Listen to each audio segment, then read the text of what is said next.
Hi, I'm Kevin Lowe from Miss Chen's chemistry class, and this is my experiment and report on how nutritionists determine the number of kilojoules stored in our food.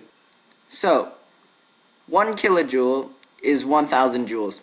So a joule then is the System International Unit for measuring energy or work. However, when we talk about our food, joules don't usually come to mind. Living in Canada, we usually mention calories instead. A calorie is the pre-System International Unit for measuring energy or work, and calories are defined as the amount of energy that it requires to raise a gram of water by 1 degree Celsius. It's not a lot of energy. More definitions. What you don't know is that a food calorie is actually 1 kilocalorie.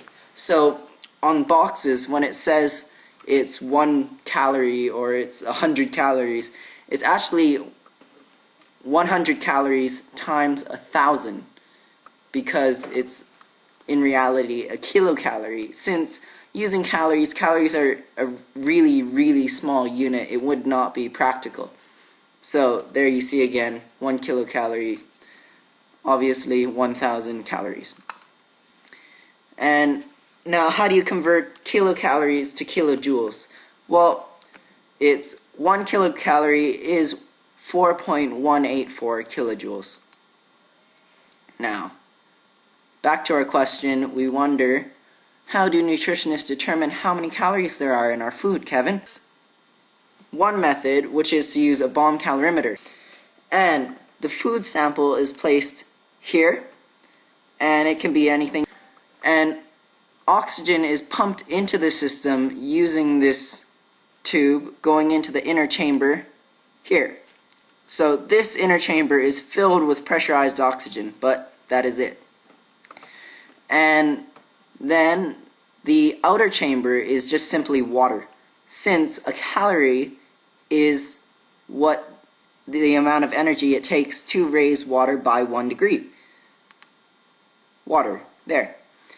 And so, in order to see the change in water temperature, a thermometer needs to be placed into the secondary chamber that is filled with water, and one can view it using the eyepiece. Okay, and how does this work so accurately? Well, a bomb calorimeter is an isolated system, meaning that if this arrow were energy within the system, it could not escape the system. Energy is not able to be exchanged out or into the system within an isolated system. And if the little ball there was matter, it could also not escape the system, nor could new matter enter the system. So therefore, you're left with the exact same amount of energy and matter at the start as you are at the finish. In an open system, however, you will see in my experiment, which is an open system, energy can escape and particles can escape, thus reducing accuracy greatly. So, what equation do you use to measure the net change in heat for the bomb calorimeter system? Keeping in mind that the net change in heat, since it's an isolated system, has to be 0. So, the heat of the system, Q system, is equal to the heat of the reaction plus the heat of the water plus heat gained by steel. And that all has to be equal to 0 because it's an isolated system, meaning that heat cannot escape the system and heat cannot be added to the system.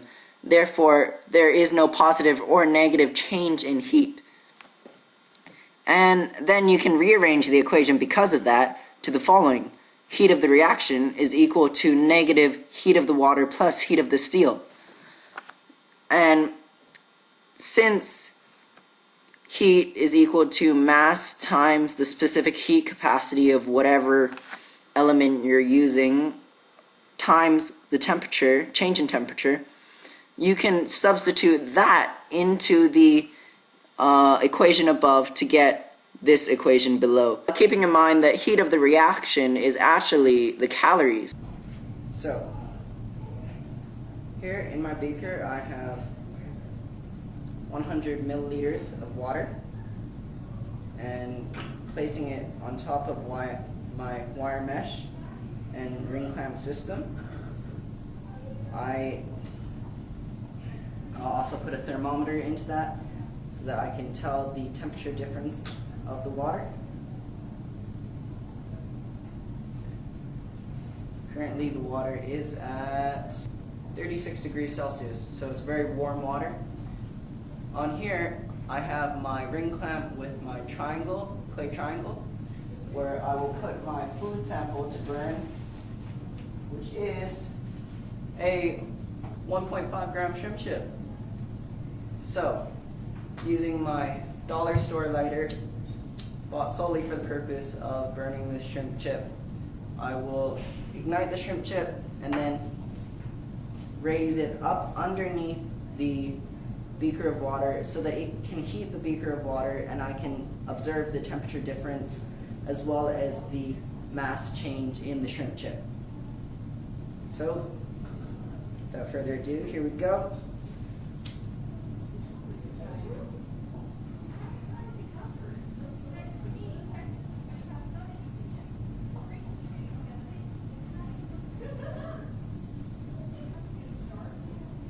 There. Shrimp chip's burning nicely. There it goes. Placed underneath the beaker so that it can burn and heat the water. Tell me it stopped already. Nope. This is not an isolated system like a normal bomb calorimeter. In an isolated system, matter and energy cannot escape, and everything is kept within the system, so things are very, very precise. However, this is an open system. I do not have the resources nor financial resources to create a bomb calorimeter. So this is the best I could manage. In this system, because it's an open system, air is flowing and energy can escape outwards in just every direction, as well as matter. So bear in mind that these will not be the most accurate results due to that source of error. So the water is now 40 degrees Celsius, and we do have a small sample of the shrimp chip left. So that is what is left of the shrimp chip, the final mass, and that will be recorded using an electric scale. Final temperature of the water, 40 degrees Celsius.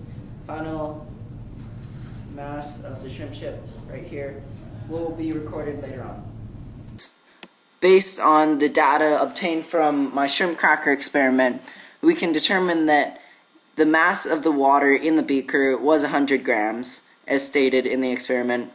And we know that the specific heat capacity of water is 1 calorie per gram degree Celsius. And the change in temperature, it was 4 degrees. Now, since there were no steel components of my makeshift bomb calorimeter, there were no surrounding sides to it, we cannot calculate the MCT of steel because it was not existent. There was only heat change in water that can possibly be measured in this system. Otherwise, we know that heat did escape outwards, and if it were an isolated system, that probably would have been absorbed by the steel or elsewhere. So we're going to assume that MCT steel is 0, just for the sake of calculations. So that leaves us with heat of the reaction is equal to negative, open bracket, 100 grams, because that's the mass of the water, 1 calorie per gram degree Celsius, specific heat capacity of water, times 4 degrees Celsius, change in temperature of the water. Basically, 400 calories. or negative 400 calories, and I'll get to why it is negative in a second. But basically, one can say that the mass of the shrimp cracker, since the mass change was 1 gram, it was 1.5 grams to start with. I weighed it afterwards, it was only 0.5 grams, which means that 1 gram of it burned off. We can say that 1 gram of the shrimp cracker is 400 calories. Because 400 calories, it lost 400 calories, negative 400 calories, as stated in Q reaction above. And now, why is change in heat negative? Well, because this reaction is exothermic, meaning that the reaction releases heat. So, the opposite of an exothermic reaction is an endothermic reaction in which heat is absorbed. This usually results in the item getting cooler. So here in the corner I have an ice pack, one of those breakable ice packs in which you can crack it and two chemicals mix, resulting in an endothermic reaction and the cooling of the ice pack. So the second method nutritionists use to measure calories is Hess's law and proportion. In a reaction, the heat or energy from the bonds broken in the reactants is, when that is subtracted from the heat or energy in the bond from the products, you can determine the heat of the reaction or energy, or in this case calories. So my example is alcohol combustion. My substance is ethanol, drinking alcohol. You can find it in spirits, vodkas, etc. So when ethanol is combined with oxygen, you get complete combustion, resulting in H2O and CO2. And these are the proportions. So you can work out the following equation.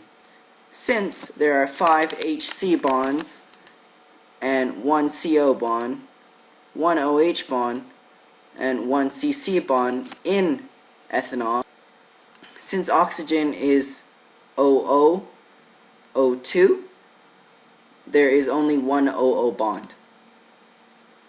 The products of combustion are H2O and CO2. Within H2O there are 2 OH bonds, and within CO2 there are 2 CO bonds. So the following statement can be made about such an alcoholic combustion. And by substituting known bond energies into that statement or that equation, you can come up with a final answer, which is negative 1,276 kilojoules per mole of ethanol that is combusted. So it is negative, as you know, because it is an exothermic reaction, and 1,276 kilojoules is a substantial amount of energy released from ethanol, but usually ethanol is combined with water or various other substances in drinks. So what nutritionists do is they determine molar proportions to determine the actual amount of calories or kilojoules you are receiving by drinking that drink. So now, how does nutrition and how does determining the amount of calories help or relate to Canadian society? Well, 14.3% of the Canadian population is obese. We have the Canadian Obesity Network, which is working to stop and reduce Canadian obesity because of various diseases that obesity is connected to, such as coronary heart disease, type 2 diabetes, cancers. Not very nice things. So, in order to reduce obesity, nutritionists have to show us how many calories we're consuming. So, by placing nutrition facts on labels, using those two methods as stated in my presentation, people can acknowledge how much calories they are taking in, and they can consider dieting and better eating habits. And by consumers making these choices of better eating habits, companies are forced to make healthier foods, and therefore with nutritionists using these two procedures to determine the amount of calories in food, they are helping our Canadian society. And that concludes my presentation. Thank you.